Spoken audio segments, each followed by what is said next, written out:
क्योंकि परमेश्वर ने यह अनमोल समय हमें अपनी महिमा के लिए दिया है,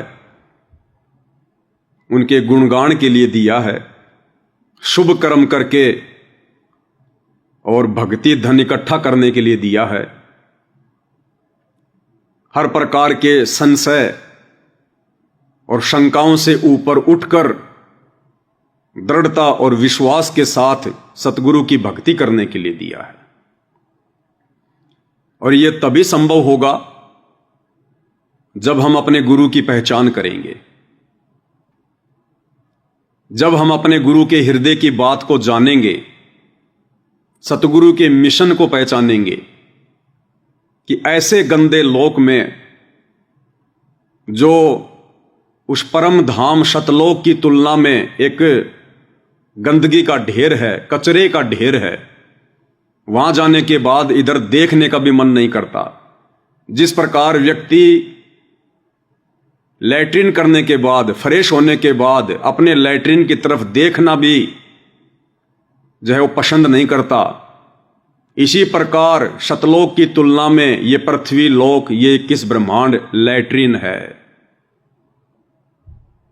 तो क्यों वो सतलोक का राजा, परम धाम सनातन धाम सतलोक का राजा, शहंशाह, सारी सृष्टि का मालिक कबीर परमेश्वर रामपाल जी क्यों इस गंदे लोक में आते हैं?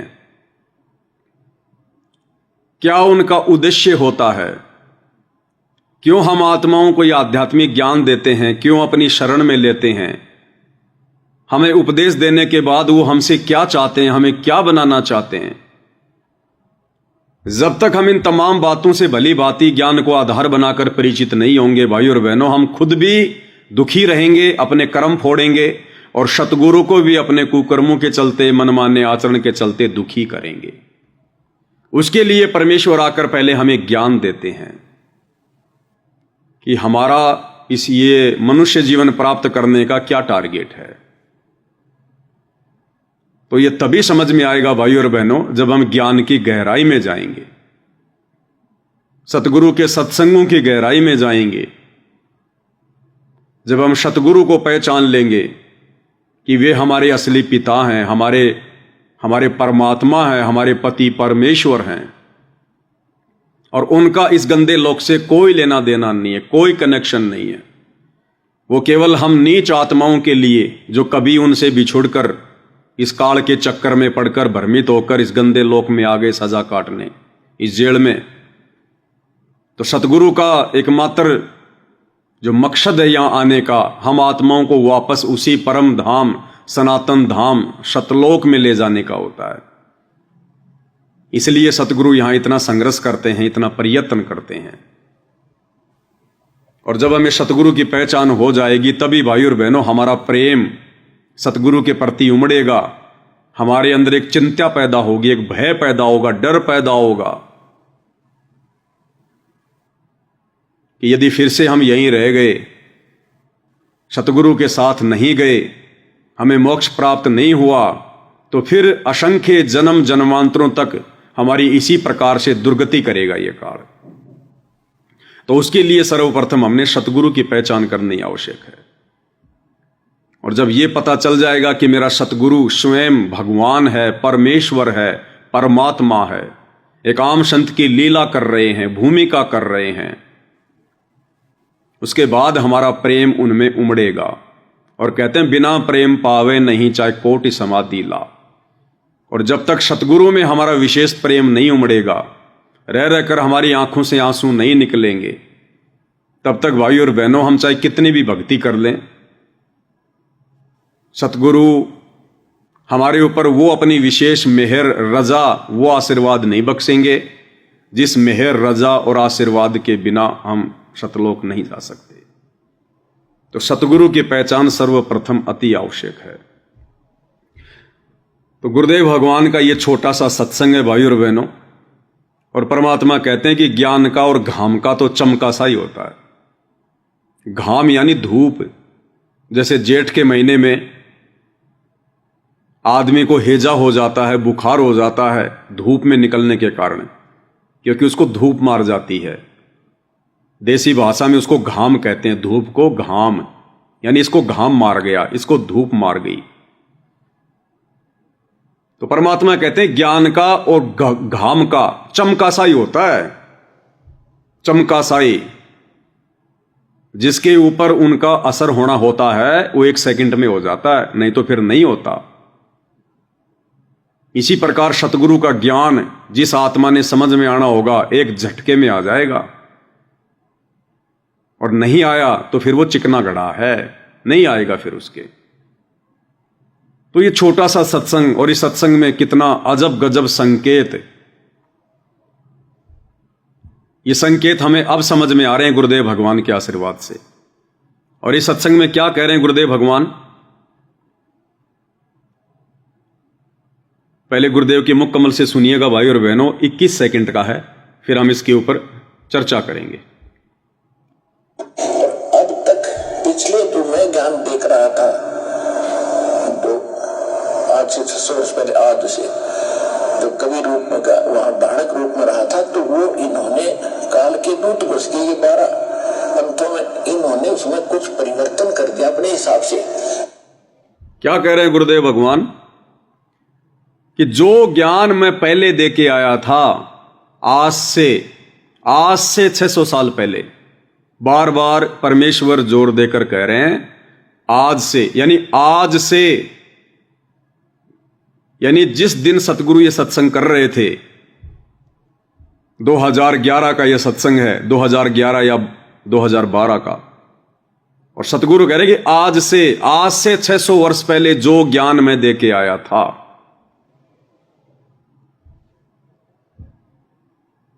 अब भाई और बहनों, ये किसको कह रहे हैं गुरुदेव भगवान ये बात कि आज से 600 साल पहले जो ज्ञान मैं दे के आया था? कहां पे? काशी में, धानक रूप में। तो आज से 600 साल पहले, इसका क्या मतलब है? अगर हम ये सोचें कि ये बात तो कबीर परमात्मा आदरणीय गरीबदास जी को कह रहे थे जब उनको जिंदा बाबा के रूप में मिले थे कि बेटा मैं आज से 600 साल पहले धानक रूप में काशी में आया था और यही ज्ञान मैंने दिया था, तो ये बात भी हमारे गले नहीं उतरेगी कि कबीर परमात्मा ने गरीबदास जी को कहा होगा, जो गुरु जी यहां समझा रहे हैं। क्योंकि गरीबदास जी के समय वो ये नहीं कह सकते कि आज से 600 साल पहले, क्योंकि गरीबदास जी को आए हुए 300 वर्ष हो गए। और गरीबदास जी के समय से यदि हम काउंट करें, जब परमात्मा काशी में आए थे, तो मुश्किल से 250 वर्ष बनते हैं, 250 वर्ष। तो गरीबदास जी को 300 साल पहले ये नहीं कह सकते कि आज से 600 साल पहले, क्योंकि गरीबदास जी के समय तो केवल 250 वर्ष बनते हैं, 250 वर्ष। कोई ये सोचे कि भाई ये तो आदरणीय नानक जी को कह रहे हैं कबीर जी, तो ये बात भी हमारे गले नहीं उतरेगी, क्योंकि नानक जी तो कबीर जी के समकालीन थे। फिर कैसे कह देंगे कि 600 साल पहले?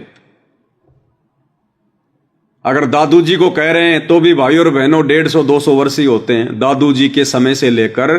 और कबीर परमात्मा जब काशी में आए थे तो उस समय का अंतराल केवल 150 या 200 साल है। तो किसी भी प्रकार से भाई और बहनों ये बातें गले नहीं उतर रही। और कह रहे हैं सतगुरु रामपाल जी भगवान, तो ये भी परम सत्य है। अब ये संकेत हैं भाई और बहनों, सबद सैन सतगुरु की पहचान है, पावे अटल सुहागरे। तो क्या कह रहे हैं गुरुदेव कि जो ज्ञान मैं पहले दे के आया था आज से 600 साल पहले, गुरुदेव ने जो 2 बार जोर देकर कहा है, आज से 600 साल पहले। एक बार फिर से सुनिएगा। अब तक पिछले तो मैं ज्ञान देख रहा था, तो आज से 600 वर्ष पहले, आज से तो कवि रूप में वहां बाणक रूप में रहा था, तो वो इन्होंने काल के दूत घुस के ये 12 पंथों में इन्होंने उसमें कुछ परिवर्तन कर दिया अपने हिसाब से। तो भाई और बहनों 600 साल तो वर्तमान समय से पूरे होते हैं, वर्तमान समय से। इसलिए गुरुदेव भगवान कह रहे हैं कि आज से 600 साल पहले धानक रूप में काशी में जो ज्ञान देकर आया था। तो ये संकेत कर दिया गुरुदेव भगवान ने कि वो कबीर मैं ही था, जो आज से 600 साल पहले धारणक रूप में काशी में रहकर आया था, ज्ञान दिया था। क्योंकि वो 600 साल तो वर्तमान समय से पूरे होते हैं। तो परमेश्वर ने संकेत किया है, शब्द सैन सतगुरु की पहचान है, वो पावे अटल सुहाग रे। और ऐसे संकेत मिलेंगे भाई और बहनों। गुरुदेव भगवान खुलकर नहीं कहेंगे कि बच्चों मैं ही वो कबीर हूं जो 650 साल पहले बनारस के काशी में आया था, लहर तरा तालाब पर शिशु रूप में प्रकट हुआ था, नीरू नीमा मुझे उठाकर ले गए थे। नहीं कहेंगे खुलकर, काल के साथ एग्रीमेंट है। अगर कहना होता तो फिर ये तत्व ज्ञान देने की आवश्यकता नहीं थी, हमें शिक्षित करने की आवश्यकता नहीं थी। तो खुल के नहीं कहेंगे, गुरुजी खुल के कहेंगे नहीं, और हम यदि उनके तत्व ज्ञान को आधार बनाकर समझेंगे नहीं तो लाख जन्म भी मोक्ष नहीं होगा, लाख जन्म भी। इसलिए परमेश्वर रामपाल जी ने तत्वदर्शी संत के रूप में आकर हमें तत्व ज्ञान दिया है। गीता, वेद, कुरान, पुराण, बाइबल से भी गूढ़ ज्ञान इसीलिए दिया है कि मुझे कहने की आवश्यकता ना पड़े। हमें शिक्षित इसीलिए किया है, शास्त्रों से परिचित इसीलिए करवाया है, हमारी बुद्धि इसीलिए खोली है कि उन्हें कहने की जरूरत ना पड़े और हम उनके संकेतों से समझ जाएं कि परमेश्वर रामपाल जी कोई मानुष नहीं है, सामान्य व्यक्ति नहीं है, ये स्वयं करतार हैं, सारी सृष्टि के सृजनहार हैं, तीनों लोकों में प्रवेश करके सबका धारण पोषण करने वाले एकमात्र यही कबीर देव हैं, वेद जिनकी गवाही दे रहे हैं। और यदि फिर भी हम धोखा खा गए, फिर भी यदि हम उनको मानुष मानते रहे, अपने जैसा एक व्यक्ति मानते रहे कि गुरुजी तो मेरे जैसे ही हैं, मां के गर्भ से जन्म लेके आए हैं, गुरुजी बार बार कहते हैं कि मेरा तो किसान परिवार में जन्म हुआ है, मेरी माताजी का नाम इंद्रो देवी है, मेरे पिताजी का नाम नंदराम है, गुरुजी का तो जन्म हुआ है। तो भाई और बहनों, ये हमारी वर्तमान में सबसे बड़ी गलती होगी, सबसे बड़ी गलती, अपराध। अपने गुरुदेव भगवान को, परमेश्वर रामपाल जी को मां के गर्भ से जन्म लिया हुआ मानना, उनको सबसे बड़ी गाली देना है, सबसे बड़ी गाली।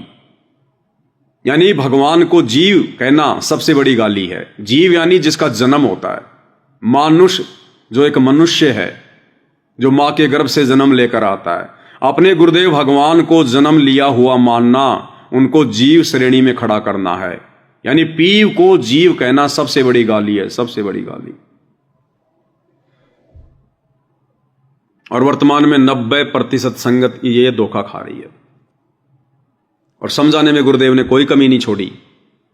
वाणियों में भी बार बार कहा परमात्मा ने कि नालायको, तुम मुझे सतगुरु कहते हो, बार बार मेरे नाम के जयकारे लगाते हो, सतगुरु रामपाल जी महाराज की जय, सतगुरु रामपाल जी भगवान की जय, लेकिन तुम सतगुरु की परिभाषा से परिचित क्यों नहीं हो? ना सतगुरु जननी जने, यानी सतगुरु कभी किसी जननी से यानी मां से जन्म नहीं लेता। ना सतगुरु जननी जने, और जाके माना बाप, माता पिता केवल एक लीला करने के लिए परमेश्वर यहां बनाते हैं, मुंह बोले माता पिता। जैसे 650 साल पहले नीरू नीमा को अपना जो है वो गार्जियन बनाया, नीमा को अपनी मां बनाया, नीरू को अपना बाप बनाया लोक दिखावे में। पंडित रामानंद जी को अपना गुरु बनाया लोक दिखावे में।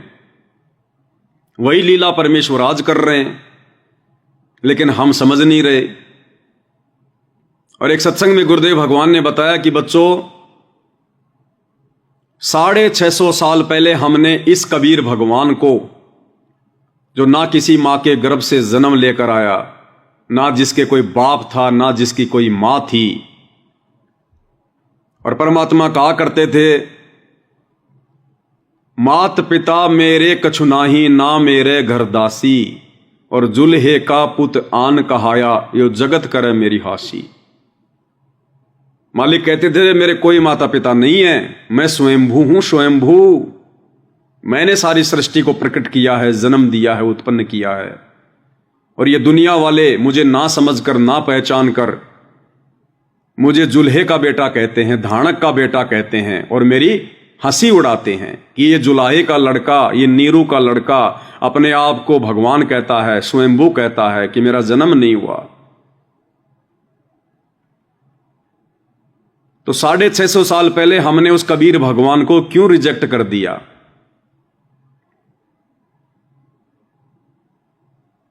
उन नादान लोगों के बहकावे में आकर, जो नादान अपने आप को पंडित कहते थे, ब्राह्मण कहते थे, जगत गुरु कहते थे, जो हमें दिखाई देते थे वो पढ़े लिखे, जो धारा प्रवाह संस्कृत बोला करते थे, संस्कृत में लिखे सदग्रंथों को खोलकर हमारे सामने बैठकर वो कथा सुनाया करते थे। बस इसी बात से हमने उनको ब्राह्मण मान लिया, पंडित मान लिया, विद्वान मान लिया। और उन लोगों ने हमें भ्रमित कर दिया अपने स्वार्थ के लिए कि अगर ये सच्चाई जो ये कबीर बता रहा है, क्योंकि उन पंडितों को तो पता था, उन ब्राह्मणों को, विद्वानों को तो पता था, जब भी परमात्मा उनको कोई श्लोक या कोई प्रमाण उनको बताया करते थे कि कौन सी पुस्तक में, कौन से शास्त्र में कहां लिखा हुआ है, तो वो तुरंत खोल के देखा करते थे और उन्हें पता चल जाता था कि हां, जो कबीर जी कह रहे हैं बिल्कुल सत्य है। लेकिन रोजी रोटी के भय से कि कहीं जनता ना समझ जाए, कहीं जनता हमारा पीछा ना छोड़ दे, हमारे भरण पोषण का क्या होगा, उसी समय सब कुछ जानबूझकर कबीर जी के मुंह पर, जनता के सामने उनको झूठा साबित करते थे कि देखो रे नादान लोगों, देखो रे ये कबीर अनपढ़ है, कभी इसने पढ़ाई नहीं की, कभी इसने कोई गुरु नहीं बनाया, इसको संस्कृत भी नहीं आती है, ये अंगूठा छाप व्यक्ति क्या जाने संस्कृत में लिखे हुए इन शास्त्रों में क्या लिखा हुआ है, डींग मार रहा है, झूठ बोल रहा है।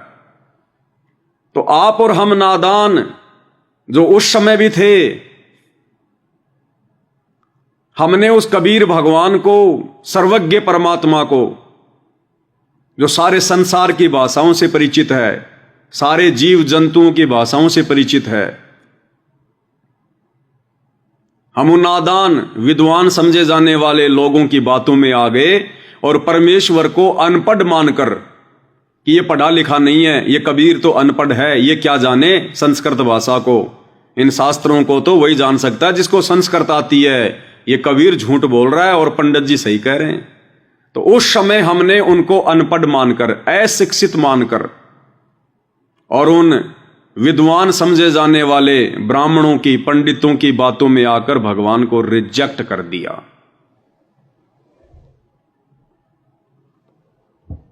आज परमेश्वर ने हम सबको विद्वान बना दिया, आज गुरुदेव भगवान ने हम सबको शिक्षित कर दिया। वे स्वयं तो शिक्षित होने की भूमिका निभा ही रहे हैं, पढ़े लिखे होने की भूमिका निभा रहे हैं, साथ साथ हमें भी शिक्षित कर दिया, हमें भी अक्षर ज्ञान युक्त कर दिया। तो वो दाव तो वर्तमान में नहीं लग पा रहा काल का, जो 650 साल पहले काल ने लगा दिया, लेकिन एक दूसरा दाव काल ने फिर से चला और उसका दाव फिर से सफलता की ओर आगे बढ़ रहा है। कौन सा दाव? पहला दाव लगा 650 साल पहले कि ये तो अनपढ़ है, अशिक्षित है, और हमने भी स्वीकार कर लिया कि हां कबीर जी अनपढ़ हैं, इनको संस्कृत नहीं आती, ये वेदों के बारे में नहीं जान सकते, और हमने रिजेक्ट कर दिया भगवान को। और आज काल ने दूसरी चाल क्या चली? परमेश्वर रामपाल जी के कलयुगी परिवार के माध्यम से, इन कोऑर्डिनेटरों के माध्यम से, कि गुरु जी का तो जन्म हुआ है, गुरु जी के तो माता पिता हैं।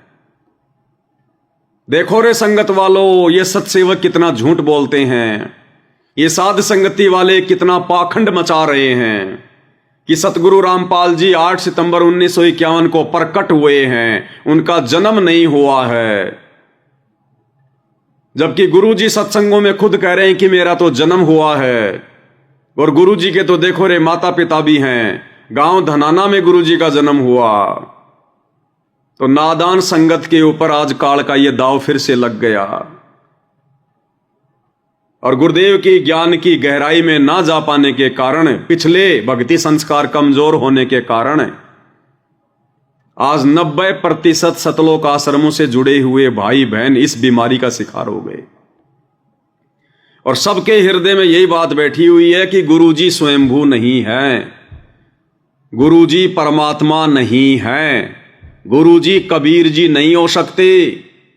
गुरुजी तो कबीर जी के भेजे गए दास हैं, उनके अवतार हैं। गुरुजी का तो जन्म हुआ है और ऊपर से काल ने सतलोक आश्रम वालों से एक 25 मिनट की 3D AI फिल्म बनवा दी, संत और परमात्मा का अद्भुत मिलन। उस 25 मिनट की फिल्म के माध्यम से तो बिल्कुल ही मानुष घोषित करवा दिया काल ने, संगत के दिलो दिमाग में बैठा दिया कि सतगुरु रामपाल जी तो एक जीव थे, एक व्यक्ति थे, मां के गर्भ से जन्म लेकर आए हुए एक इंसान थे, जिनको कबीर जी ने 1997 में सतलोक भेज दिया और संत रामपाल जी के रूप में कबीर जी लीला कर रहे हैं। तो आज भाई और बहनों, संगत यहां सबसे बड़ा धोखा खा रही है गुरु को मानुष मानकर। और यही वो सबसे बड़ी गलती है जो हम युगों युगों से करते आ रहे हैं, गुरु को मानुष मानने वाली। और बार बार परमेश्वर ने अपनी अमर वाणियों में हमें सचेत भी किया कि नादानों, जो गलती तुम युगों युगों से करते आ रहे हो, ये गलती तुम कलयुग की पिछली पीढ़ी में मत कर देना, क्योंकि ये परमात्मा तो कलयुग की पिछली पीढ़ी में भी वैसे ही भूमिका करेगा जैसे सतयुग से करता आ रहा है। एक गुरु की, एक परिवार में आने की, एक मां बाप जो है वो बनाने की, ये तो वैसी लीला करेगा। लेकिन तुम्हें जो कलयुग की पिछली पीढ़ी में जन्म देकर शिक्षित किया है, दिन रात संघर्ष करके जो तत्व ज्ञान दिया है, तुम इस ज्ञान को आधार बना के विचार करना, चिंतन मनन करना। लेकिन भाई और बहनों, 90% संगत काल की गोद में धोखा खा के बैठी है और उन वाणियों को समझ ही नहीं रही जो अनमोल वाणियां गुरुदेव ने हमें नित्य नियम में दी हैं। कबीर गुरु मानुष कर जानते ते नर कहिए अंध। अब और कैसे समझाए भगवान, कैसे बताए परमात्मा। कबीर भगवान कह रहे हैं कि गुरु मानुष कर जानते, यानी जो अपने गुरु को अपने जैसा मनुष्य मानेगा। तो मनुष्य क्या होता भाई? मनुष्य वो होता है जो मां के गर्भ से जेर में लिपटकर, गंदगी में लिपटकर जन्म लेकर आता है, उसको कहते हैं मानुष। मनुष्य, इंसान, आदमी, व्यक्ति। और परमेश्वर कह रहे हैं जो अपने गुरु को इस मनुष्य वाली श्रेणी में गिनेगा, गुरु मानुष कर जानते ते नर कहिए अंध, वो ज्ञानहीन अंधा है, मूर्ख, निपट। और क्या होगा फिर उसके साथ? ओवे दुखी संसार में, वो भक्ति करते करते भी अंत में दुखी रहेगा। ओवे दुखी संसार में, इस संसार में दुख उठाएगा 84 लाख योनियों में जाकर गधा कुत्ता सुअर बनकर, और आगे काल के फंद, और फिर नरक में ठोका जाएगा। यम के दूत उसकी फिर ढंग से उसकी ठुकाई करेंगे फिर कि गधे इंसान, तेरे पे परमात्मा ने इतनी बड़ी मेहर की, दया की, न जाने तुझे कौन से लोक से निकालकर पृथ्वी लोक पर अपने रहते सहते तुझे मनुष्य जन्म दिया। ये अनमोल भक्ति और ज्ञान जिसके लिए देवी देवता भी रोते हैं, तरसते हैं, तुझे वो ज्ञान दिया। अपने आसपास के क्षेत्र में जो है तुझे पैदा किया ताकि तू आसानी से ज्ञान को समझ सके। बार बार तुझे सत्संग सुनाए, और उसके बावजूद भी तू उनको मानुष मानकर और अपना ये मनहूस थोबड़ा लेकर आ गया। उसकी बहुत भयंकर पिटाई होती है, फिर बहुत तगड़ी पिटाई। कि क्या समझा फिर तूने? तू तो गधा ही बनने के लायक है, तू तो फिर कुत्ता बनने के लायक है। और अपनी एक वाणी में क्या कहते हैं परमात्मा? कबीर गुरु को मानुष जो गिणे और कर चरणा अमृत को पान। यानी एक तरफ तो नाम दीक्षा लेकर अपने गुरु को मानुष मान रहा है, अपने जैसा मां के गर्भ से जन्म लिया हुआ व्यक्ति मान रहा है, और करे चरणा अमृत को पान, और देखा देखी में गुरु जी के चरणों का अमृत यानी चरण अमृत भी पी रहा है रोज सुबह सुबह। ते नर नरके जाएंगे, ऐसे व्यक्ति उपदेश लेने के बाद भी नरक में ठोके जाएंगे। और युग युग बने सवान, और जन्म जन्म तक वो सवान बनेगा, वो कुत्ता बन के घूमेगा, कुत्ता भगत होकर भी, जो अपने गुरु को मानुष मानेगा। और वर्तमान में गुरु को मानुष मानने की सबसे बड़ी पहचान है, यदि आपके घर में, आपके गले के लॉकेट में, आपके दरबार में, और जिन आश्रमों में आप जा रहे हो, यदि उन आश्रमों में कबीर जी की समझे जाने वाली दाढ़ी मूछ वाली वो बेजुबान मुर्दा फोटो है, यदि आप उसको दंडवत कर रहे हैं, घर पर उस फोटो को दरबार में रखा हुआ है, लॉकेट में डाला हुआ है, तो आप अपने गुरु को मानुष मान रहे हैं। और भगवान किसको मान रहे हैं, परमात्मा किसको मान रहे हैं? उस दाढ़ी मूछ वाली बेजुबान मुर्दा निर्जीव फोटो को। ये सबसे बड़ी पहचान है, सबसे बड़ी पहचान। इसीलिए परमात्मा ने हम सत्सेवकों को सत प्रेरणा देकर इस भयंकर बीमारी से दूर किया। हम सब ने तो अपने घरों से, अपने दरबार से, अपने लॉकेट से उस फोटो को हटाया। साथ में सोशल मीडिया पर आप भाई बहनों को समझाने के लिए, संदेशा देने के लिए हमने फाड़ फाड़ कर वीडियो बनाया, फाड़ फाड़ कर, ताकि आप लोगों की आंखें खुलें कि ऐसा ये क्यों कर रहे हैं, ऐसा इन्होंने क्या देख लिया इस फोटो में, ये ऐसा इनको क्या ज्ञान हो गया। लेकिन उसके बावजूद भी मतिहीन लोगों की, इन आश्रमों से जुड़े हुए मंद बुद्धियों की समझ में ये बात नहीं आ रही, और गुरु को मानुष मानने से फिर भी ये लोग बाज नहीं आ रहे। तो क्या बनेगी फिर आने वाले समय में? परमात्मा कहते हैं कुत्ते की योनि में जाएगा, फिर वो कुत्ते की योनि में, कुत्ते की योनि में। क्या कह रहे हैं परमात्मा, ध्यान से सुन लो, मैं नहीं कह रहा भाई।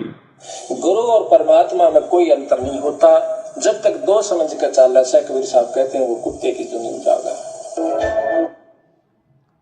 क्या कह रहे हैं गुरुदेव? परमेश्वर रामपाल जी अपने मुख कमल से कह रहे हैं सत्संग में, सत्संग यानी सत्य वचन, कि जब तक हम गुरु और परमात्मा को दो मान के चलते हैं, तब तक वो भगत भक्ति करते करते भी कुत्ते की योनि में जाएगा, कुत्ते की योनि में, भले उसने सार नाम सार शब्द क्यों ना ले लिया हो। जो गुरु और परमात्मा को दो मानकर चलता है। अब बताओ, यदि आपके दरबार में गुरु जी की फोटो भी है और दाढ़ी मूछ वाले उस नकली कबीर की भी फोटो है, तो आप तो गुरु और परमात्मा को दो मान रहे हैं भाई। यदि आपके लॉकेट में एक तरफ तो सतगुरु रामपाल जी की फोटो है, दूसरी तरफ दाढ़ी मूछ वाले नकली कबीर की फोटो है, तो आप तो गुरु और परमात्मा को दो मान रहे हो भाई। आप जिन आश्रमों में जाते हो धक्के खाने के लिए, समय बर्बाद करने के लिए, यदि वहां पर सतगुरु रामपाल जी की भी फोटो है और दाढ़ी मूछ वाले कबीर की भी फोटो है, तो आप तो गुरु और परमात्मा को दो मान रहे हो भाई। कितने लड्डू जलेबी खा लेना, कितनी चापलूसी कर लेना, अंत में कुत्ते की योनि मिलेगी, कुत्ते की योनि, सतगुरु के वचन अनुसार। एक बार फिर से सुन लो अगर बात समझ में नहीं आई है तो। गुरु और परमात्मा में कोई अंतर नहीं होता, जब तक दो समझ कर चल रहा है। कबीर साहब कहते हैं वो कुत्ते की योनि में जाएगा, कुत्ते की योनि में जाएगा, कुत्ते की योनि में।